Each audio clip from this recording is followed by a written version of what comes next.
नमस्कार, स्वागत है आपका आवाज़े ख़वातीन में। मैं हूँ रत्ना शुक्ला आनंद। आवाज़े ख़वातीन में आज हमारे साथ मौजूद हैं जामिया मिलिया इस्लामिया के केमिस्ट्री डिपार्टमेंट की मशहूर professor doctor उफाना Riyaz.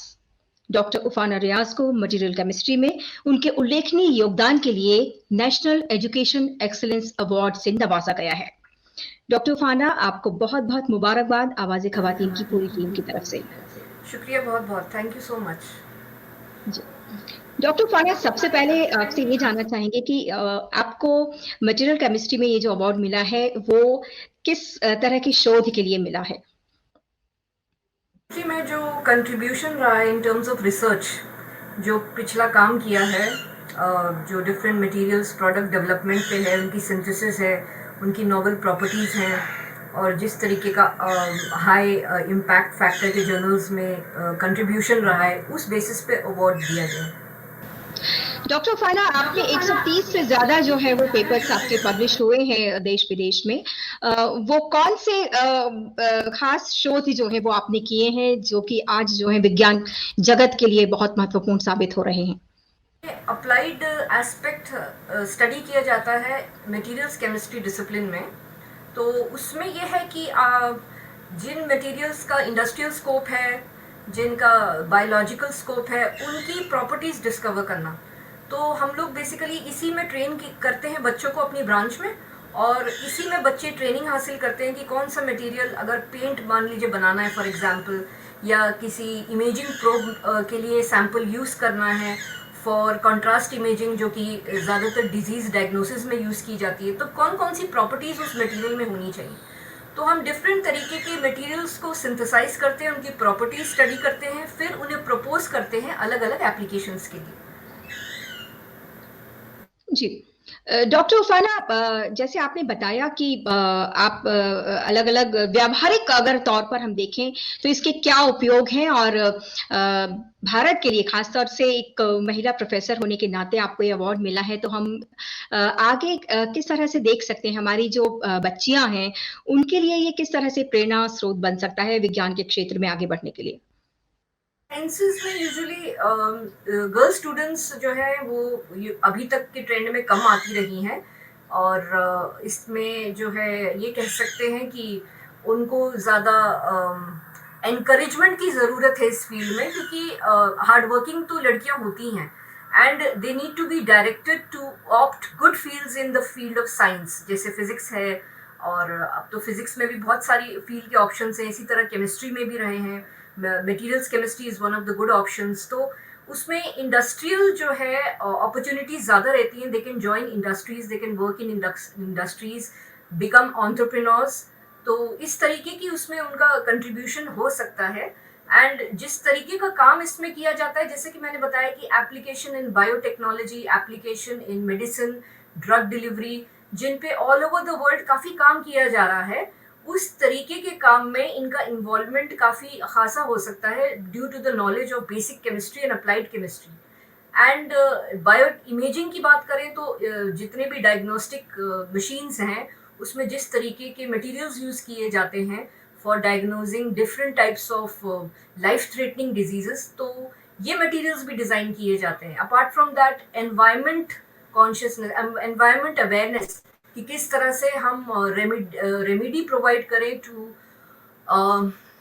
Improve the air quality, water quality. हम किस तरीके के कैटलिस्ट डेवलप कर सकते हैं, हम किस तरीके के मतलब जेल्स डेवलप कर सकते हैं, हम कैसे एनवायरनमेंट को कंट्रीब्यूट करें in preventing these hazardous materials from going into waste water, और I mean improving the quality of air, improving the quality of soil, enriching soil with different nutrients, using polymers as packaging material, या as drug delivery vehicles या capsules। तो इस तरीके के काम में हम बेसिकली एनवायरनमेंट को भी कंट्रीब्यूट कर सकते हैं, बायोटेक्नोलॉजी फील्ड को भी कंट्रीब्यूट कर सकते हैं, एंड डिफरेंट एस्पेक्ट्स को एक्सप्लोर किया जा सकता है इन दिस फील्ड। सो ये चीज़ बहुत ही रिमार्केबल है। लाइक जो भी प्रोडक्ट डेवलपमेंट है, उसकी बेसिक प्रॉपर्टीज जो है वो लेबोरेटरी स्केल पे टेस्ट की जा सकती है, एंड प्रपोज किया जा सकता है ये material for high end applications. जी, काफ़ी आपने विस्तृत इसका क्षेत्र बताया है, बायोटेक्नोलॉजी हो या मेडिसिन के क्षेत्र में हो या अगर हम वेस्ट मैनेजमेंट के क्षेत्र में बता रहे हैं जो कि पर्यावरण से जुड़ा हुआ है, तो काफ़ी इसका विस्तृत क्षेत्र है। ख़ास तौर से अगर हम बात करें तो इसमें भारतीय जो हैं, उनके लिए जो रास्ते काफ़ी खुल गए हैं। अगर हम लड़कियों की बात करें तो जामिया में अभी कितने तादाद में हैं इस आपकी स्ट्रीम में जो है वो बच्चियाँ और क्या आपको लगता है कि उनके भीतर इतनी रुचि है और उनको और ज़्यादा कैसे प्रेरित किया जाए इस क्षेत्र में आगे बढ़ने के लिए? क्योंकि निश्चित तौर पर वो उद्यमी भी बन सकती हैं, जैसे आपने बताया। पिछले 10-15 साल से मैं देख रही हूँ कि हमारे ब्रांच मटेरियल्स केमिस्ट्री में लड़कियों का रेशियो ज़्यादा रहा है एंड ये ओवर द पीरियड बढ़ता जा रहा है। अंडर ग्रेजुएट कोर्सेज में भी हमने देखा है कि केमिस्ट्री में लड़कियां ज़्यादा होती हैं एज कम्पेयर टू, मतलब मेल टू फीमेल रेशियो में फीमेल रेशियो ज़्यादा है। तो जी। एक रुचि होती है लड़कियों में केमिस्ट्री और साइंसेस पढ़ने की ज़्यादा होती है। थोड़ा ओरिएंटेशन बायोलॉजी की तरफ भी ज़्यादा होता है, कुछ बच्चों का फिजिक्स की तरफ होता है, बट केमिस्ट्री में हमेशा आप देखेंगे लड़कियां ज़्यादा रहती हैं एंड वो ऑप्ट करती हैं टूवर्ड्स एकेडमिक टीचिंग, क्योंकि उनका ये फ्यूचर होता है कि हम जाके टीचर्स बने, स्कूल टीचर्स बने या हम यूनिवर्सिटी टीचिंग करें। सो उसी हिसाब से फिर वो मास्टर्स में भी हम देखते हैं कि हमारी आउट ऑफ 10 स्टूडेंट्स 8 गर्ल्स रहती हैं एंड उन आउट ऑफ दोस 8 गर्ल्स कम से कम 5 to 6 गर्ल्स की जो है रुचि रिसर्च में बहुत रहती है कि वो आगे करना चाहती हैं। और आजकल जो है पिछले 5 साल से एटलीस्ट मैं देख रही हूँ कि बहुत सारी लड़कियां पीएचडी प्रोग्राम्स में एनरोल होती हैं और वो चाहती हैं हम डॉक्टरेट हासिल करें, स्पेशलाइजेशन हासिल करें and then we can go for university teaching या हम पोस्ट डॉक करेंगे। तो ये टाइम के साथ ना लड़कियों का मोटिवेशन बढ़ता जा रहा है टुवर्ड्स हायर एजुकेशन। और इसमें डेफिनेटली हम जैसे फीमेल प्रोफेसर्स का बहुत ज़्यादा कंट्रीब्यूशन रहता है, क्योंकि we play as role models for them. वो ये देख के इंस्पायर होती है कि जब हमारी टीचर हैं ये कर रही है मेहनत, ये आती हैं और ये इस तरीके से हर चीज़ को मैनेज कर लेती है, रिसर्च भी है, क्योंकि यूनिवर्सिटी में रिसर्च एंड एकेडमिक्स पैरेलल चलता है। तो जब वो देखती हैं कि टीचर्स अपना रिसर्च वर्क भी अप टू डेट रख रही हैं, they are at par with the publications, with the international level research, तो उनको एक अलग सेंस का मोटिवेशन और इंस्पिरेशन मिलता है एंड और वो बहुत ज़्यादा जो है कीन होती है इन ज्वाइनिंग पीएचडी प्रोग्राम्स। तो पिछले कई सालों से मैं देख रही हूँ लड़कियों की जो है इंटरेस्ट जो है बहुत बढ़ता जा रहा है in Jamia Millia Islamia for opting PhD courses and for obtaining different doctorate degrees in different specialisations. जी। कुछ उपलब्धियाँ यदि आप हमें गिना सकें, आपकी जो स्टूडेंट्स हैं, उनकी भी कुछ उपलब्धियाँ जो बाहर गई हों। आप स्वयं जो हैं वो रॉयल सोसाइटी ऑफ केमिस्ट्री की सदस्या हैं, इसके अलावा काफ़ी अंतर्राष्ट्रीय जो संस्थानों में आपकी सदस्यता है, तो किस तरह से आपको देखती हैं एज़ अ रोल मॉडल लड़कियाँ और कितना आगे बढ़ी हैं? लड़कियां अब तो बाहर डॉक्टरेट करने जाती हैं। पहले तो ये था कि हम किसी तरह यहीं पे एनरोल हो जाए फॉर डॉक्टरेट प्रोग्राम्स। अब ये होता है आउट ऑफ 4 3 तो ऑप्ट करती हैं फॉर इंटरनेशनल डॉक्टरेट डिग्री और उनको प्रिविलेज भी मिलता है, क्योंकि all over the world female candidates को बहुत ज़्यादा एनकरेज किया जाता है टू जॉइन पीएचडी प्रोग्राम्स। और उसके अलावा मेरे काफ़ी सारी स्टूडेंट्स हैं जिन्होंने कनाडा और बाकी ओवरसीज़ कंट्रीज से जो डॉक्टरेट हासिल की है एंड बहुत अच्छी फेलोशिप्स उनको मिली हैं और अब वो इंडस्ट्रीज़ में इन्वॉल्व हैं।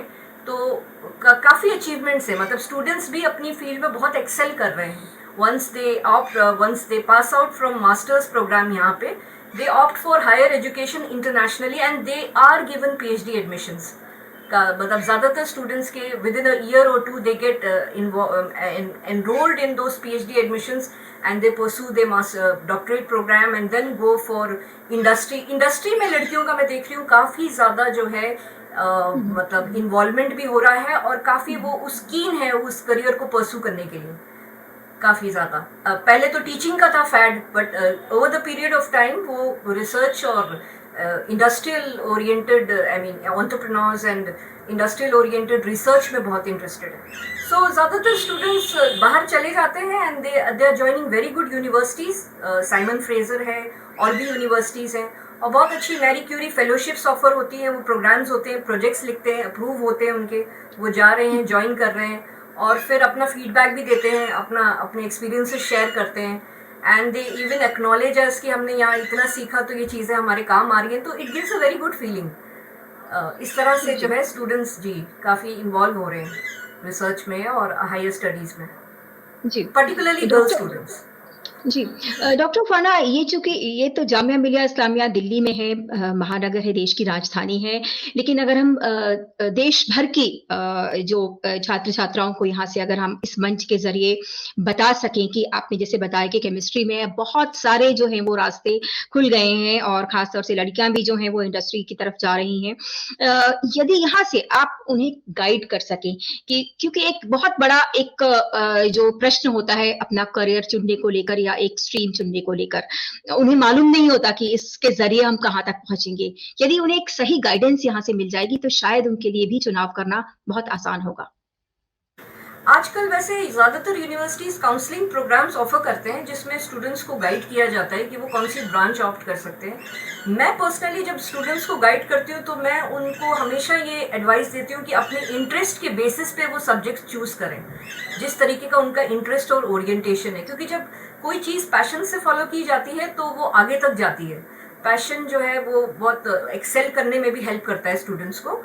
एंड जहाँ तक ऑप्टिंग फॉर हायर कैरियर्स की बात है तो बेसिक्स तो उनको वही है कि बीएससी ग्रेजुएशन ऑनर्स केमिस्ट्री करें, अगर केमिस्ट्री फील्ड में जाना चाहते हैं, या किसी भी ग्रेजुएट लेवल पे वो करें। And at the same time वो कोशिश करें कि बाहर की यूनिवर्सिटीज़ का भी एक्सपोजर लें, क्योंकि एक्सचेंज प्रोग्राम्स बहुत होते हैं, बहुत सारी फेलोशिप्स हैं आजकल जिसमें स्टूडेंट्स एक्सचेंज प्रोग्राम के थ्रू स्टूडेंट्स कुछ दिन बाहर जाके वर्क करते हैं, एटमॉस्फेयर से अवेयर होते हैं कि बाहर कैसे काम किया जाता है, रिसर्च कैसे की जाती है। तो ये बहुत प्रैक्टिकल और वर्किंग सी फील्ड है। एंड ज़्यादातर जो इन्फॉर्मेशन है वो इंटरनेट पे भी अवेलेबल होती है। अब तो हर तरीके के सर्कुलर्स भी वो किए जाते हैं, मतलब हर सबको जो है इंफॉर्मेशन थ्रू सर्कुलर्स दी जाती है कि किस तरीके के एक्सचेंज प्रोग्राम्स ऑफर हो रहे हैं, किस तरीके की फेलोशिप्स आ रही हैं इंटरनेशनल नेशनल।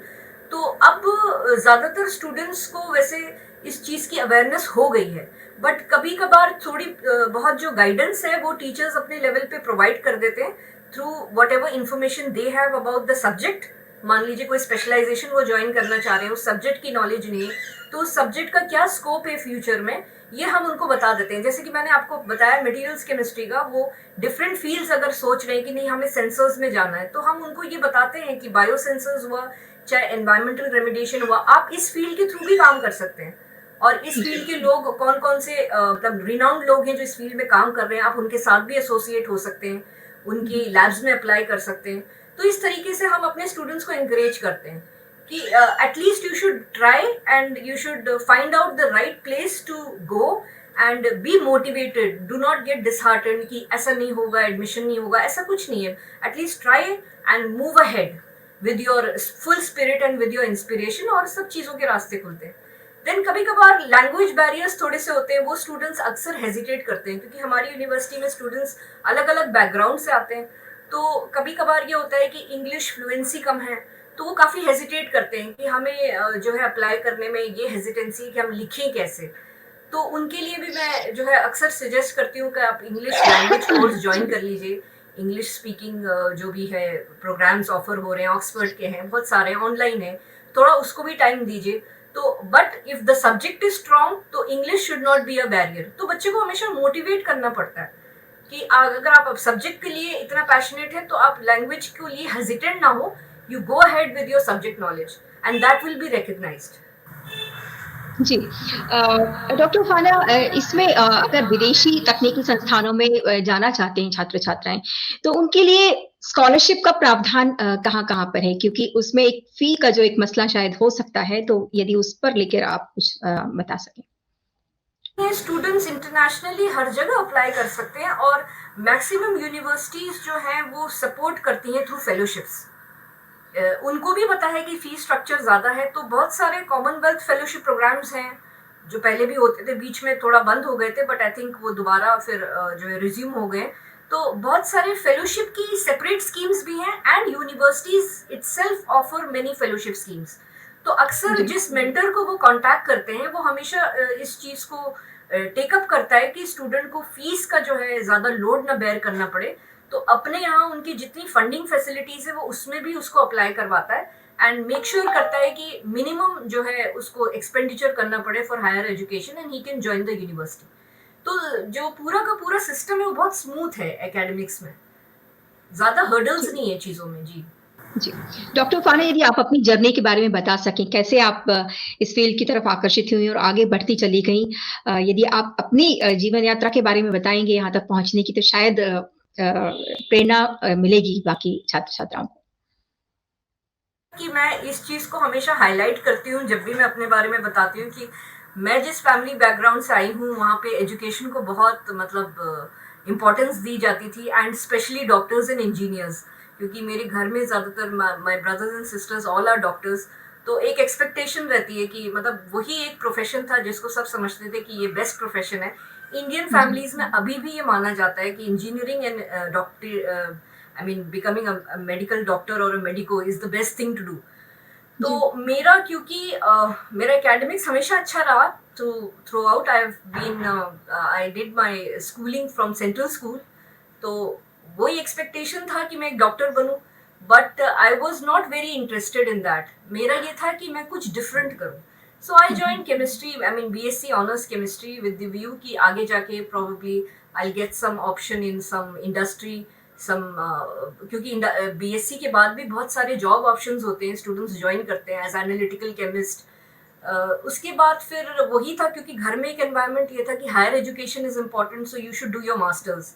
तो विद दैट इन माइंड फिर मैंने मास्टर्स मटेरियल्स केमिस्ट्री ऑप्ट किया, बिकॉज ऑफ द फैक्ट कि मुझे ये लगा ये बहुत एक डिफरेंट सब्जेक्ट है जो मैंने कभी ग्रेजुएशन में नहीं पढ़ा।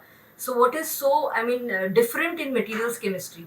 और फिर वहाँ से मेरी जो है इंटरेस्ट डेवलप हुआ in the subject and doing further research in that subject, because I had very good mentors with me, and वो भी हमेशा सपोर्ट करते रहे हैं मुझे। और जामिया की ये बहुत खास बात है कि यहाँ पे जितनी फैकल्टी है, they treat you as like a family. They don't treat student like a student, they treat them like a family, और पूरा नर्चरिंग की जाती है, बहुत अच्छे से सपोर्ट किया जाता है। तो मेरे प्रोफेसर्स ने मुझे इनकरेज किया कि मैं जो है PhD ज्वाइन करूं, और क्योंकि मेरी इतना ज़्यादा इंटरेस्ट है in doing some research, exploring new things, तो मैं डेफिनेटली उसको टेकअप करूं। सो वहाँ से फिर मैंने जो है रिसर्च में मेरा पूरा इंटरेस्ट रहा during my PhD, and I published lot of papers during, क्योंकि मेरा वही फैसिनेशन रहता था कि मैं मेरे भी पब्लिकेशन आए बड़े बड़े जर्नल्स में, विले हेल, जेवियर है, तो ये बहुत खुशी होती थी देख के, एक सेंस ऑफ अचीवमेंट होता था। And then the journey started कि वो जो है, क्योंकि एकेडमिक्स में ज़्यादा इसका वो रहता है प्रिविलेंस, तो फिर मैंने यूनिवर्सिटी ज्वाइन करी। और उसके बाद फिर then I started mentoring students, and I started again counselling the way I was counselled, क्योंकि I was really happy with the fact कि जिस तरीके से वो जर्नी इतनी स्मूथली कैरी आउट हुई है जामिया में, it was really I mean very nice feeling. I wanted to give it back to the university कि मैं भी एक ऐसी टीचर बनूं जो ऐसे ही स्टूडेंट्स को who come from different backgrounds, उनको एनकरेज करूं एंड उनको आगे ले जाऊं एंड उनको मोटिवेट करूं कि वो मुझसे ज़्यादा अच्छी रिसर्च करें, मुझसे ज़्यादा अच्छे जो है जो PhD स्टूडेंट्स बन पाएँ, टीचर्स बन पाएँ, एंड अच्छी प्लेसेस पे एब्जॉर्ब हो। So this was the motivation behind joining Jamia and mentoring students at different levels, graduation, post graduation, and at PhD. So this is all about my journey. जी जी। Doctor Ufana, महिला उद्यमी बनने के लिए क्या और साथ में योग्यताएं होनी चाहिए, या इस फील्ड के जरिए क्या महिला उद्यमी बन सकती हैं? तो हमने ज्वाइन किया था यहाँ PhD प्रोग्राम में आफ्टर परसुइंग आवर मास्टर्स। तो हमने सुना था कि एक हमारी सीनियर थी, और वो अभी भी हैं, उन्होंने अपनी एक थ्रू मटेरियल्स केमिस्ट्री नॉलेज उन्होंने अपनी एक नेल पॉलिश की फैक्ट्री सेटअप करी, and she is and she is excelling very brightly, और वो हर साल आया करती थी हमसे मिलने। तो हम यही सोचते थे कि ये एंटरप्रेन्योर बनने के लिए बहुत अच्छी फील्ड है, और हम अक्सर सुनते थे लड़के भी बहुत सारी जो है पेंट इंडस्ट्रीज में एब्जॉर्ब हो गए, अब बहुत बड़ी पोजीशंस पे चले गए। तो एंटरप्रेन्योर बनने के लिए जो बेसिक स्किल्स रिक्वायर्ड है सब्जेक्ट के और सब्जेक्ट अंडरस्टैंडिंग के, उसके इम्प्लीमेंट करने के, उसको फॉर डिवाइसिंग, फैब्रिकेटिंग, उस तरीके की स्टडीज़ हमारे यहाँ ऑलरेडी होती हैं। तो आफ्टर पासिंग एमएससी वो बच्चा पेंट को भी जो है एज एन इंडस्ट्री टेकअप कर सकता है कि मैं इसको एक पेंट इंडस्ट्री स्टैब्लिश करूं या अपना पेंट अपने ब्रांड नेम से करूं, जैसे कि हमारी सीनियर ने अपनी नेल पॉलिश अपने ब्रांड नेम से वो चला रही हैं। तो इस तरीके की चीज़ें जो है ना बहुत ज़्यादा पॉसिबिलिटी है इनकी when they join materials chemistry, कि वो अपना खुद का जो है सेटअप स्टार्ट कर सकते हैं। और अब तो गवर्नमेंट भी इस तरीके की जो है स्मॉल स्केल सेटअप्स को काफ़ी सपोर्ट कर रही है। So that is very easy in fact, provided they know the knowledge how to develop it, बस। जी। आमतौर पर ये शिकायत होती है कि जो हमारे यहाँ की जो एजुकेशन सिस्टम है वो कहीं ना कहीं जो इंडस्ट्रियलिस्ट हैं वो कहते हैं कि जो बच्चे पढ़कर आते हैं वो शायद उसकी बहुत ज्यादा जो है वो उपयोगिता नहीं रहती यहाँ पर। तो मुझे लगता है कि ये जो प्रोग्राम है शायद उन सभी जरूरतों को पूरी करता है जो रिक्वायरमेंट होती है इंडस्ट्रीज की। सब्जेक्ट इन पर्टिकुलर केटर करता है सारी इंडस्ट्रियलिस्ट और सारी इंडस्ट्रियल टेक्नोलॉजी की नीड्स को, क्योंकि लाइक आई सेड कि जब बच्चे इंटरव्यू देने जाते हैं for any polymer industry, rubber industry, paint industry, तो वो काफ़ी फैसिनेट हो जाते हैं ये जान के कि तुम लोगों ने इतनी पढ़ाई और इतने प्रैक्टिकल्स जो है पोस्ट ग्रेजुएशन लेवल पे किए हैं। सो उनको सिखाना भी ज़्यादा नहीं पड़ता, ट्रेन भी नहीं करना पड़ता, because they are already trained at our end, and they find it very easy to get jobs, very easy, क्योंकि ये डायरेक्ट लिंक है एक्चुअली। ये सब्जेक्ट जो है it is a direct link with the industry. Academics इसका जो है पूरा यूनिवर्सिटी लेवल पे हैंडल किया जाता है, एंड पूरे अप्लाइड पार्ट जो है that's there in the industry. So this is the I mean one of the key factors कि ये सब्जेक्ट जो है काफ़ी, एंड मटेरियल्स केमिस्ट्री वैसे काफ़ी पॉपुलर है वर्ल्ड वाइड, क्योंकि इसकी जो है एप्लीकेशन बहुत है, and like I said different sectors में लोग एब्जॉर्ब हो जाते हैं। तो ये सब्जेक्ट बहुत सालों से वर्ल्ड वाइड जो है, इसका पहला सेंटर इनफैक्ट कनाडा में था, मॉन्ट्रियल में पहला सेंटर वहाँ खुला था। तो ये बहुत वेल नोन एक सब्जेक्ट है, बट नॉर्दर्न इंडिया में जो है इसकी ब्रांचेस कम है, I mean masters come offer किया जाता है। Jamia is the only university in the NCR offering course in materials chemistry, और साउथ इंडिया में काफ़ी है, साउथ इंडिया में बहुत है। जी। भारतीय छात्रों की कितनी डिमांड है बाहर, या हमारे यहाँ से जो पढ़ के निकलते हैं उनकी कितनी डिमांड है बाहर विदेशों में? विदेशों में स्टूडेंट्स हमारे ज़्यादा सिलेक्ट होते हैं because of the fact that they are very hard working, they are very dedicated, they are very motivated, और उनकी नॉलेज जो होती है, सब्जेक्ट अंडरस्टैंडिंग जो होती है, और उनकी जो एक क्रिएटिविटी है इंडियन स्टूडेंट्स की, out of the box thinking, वो ज़्यादातर मेंटर्स को बहुत फैसिनेट करती है, बहुत फैसिनेट करती है, and they are very keen to take up such students. तो हमारे यहाँ जितने स्टूडेंट्स अप्लाई थोड़ा एफर्ट करते हैं बाहर जाने के लिए, वो डेफिनेटली चले जाते हैं।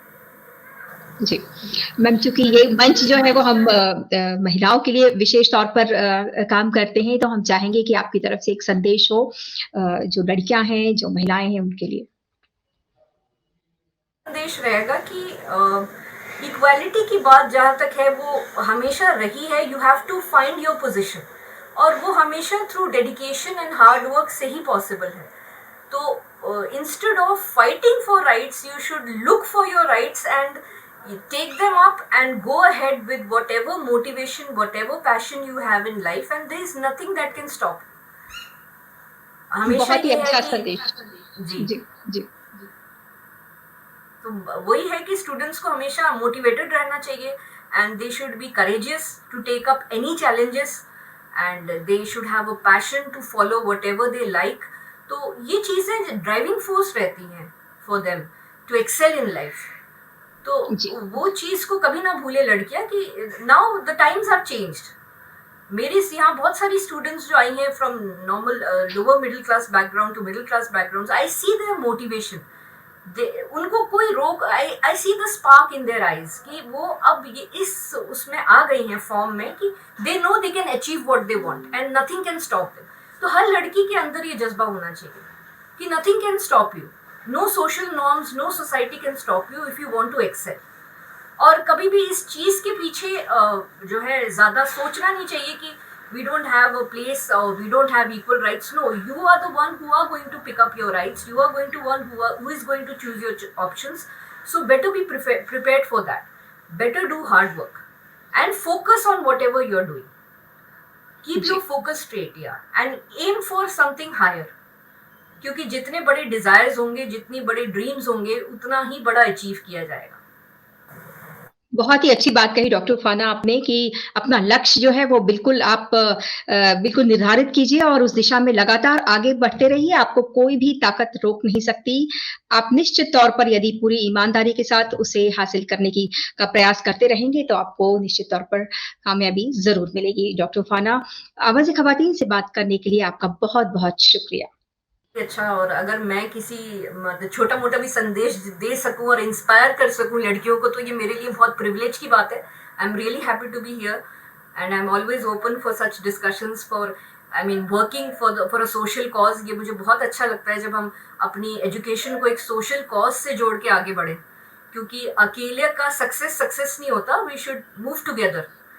तो हम जितनों को इंस्पायर कर सके इस जर्नी में, वो हमारा अचीवमेंट है और एक अलग सेंस ऑफ सेटिस्फैक्शन देता है। तो I am really happy to बहुत ही बी अ अच्छी पार्ट बात ऑफ योर। कही। बहुत शुक्रिया डॉक्टर फाना आपका और हम ज़रूर आपके साथ जो है मिलकर इस तरह की कोशिशों में जुड़े रहेंगे और हम यही चाहेंगे कि लोगों को इसका ज़्यादा से ज़्यादा फ़ायदा मिले। आपका बहुत-बहुत धन्यवाद।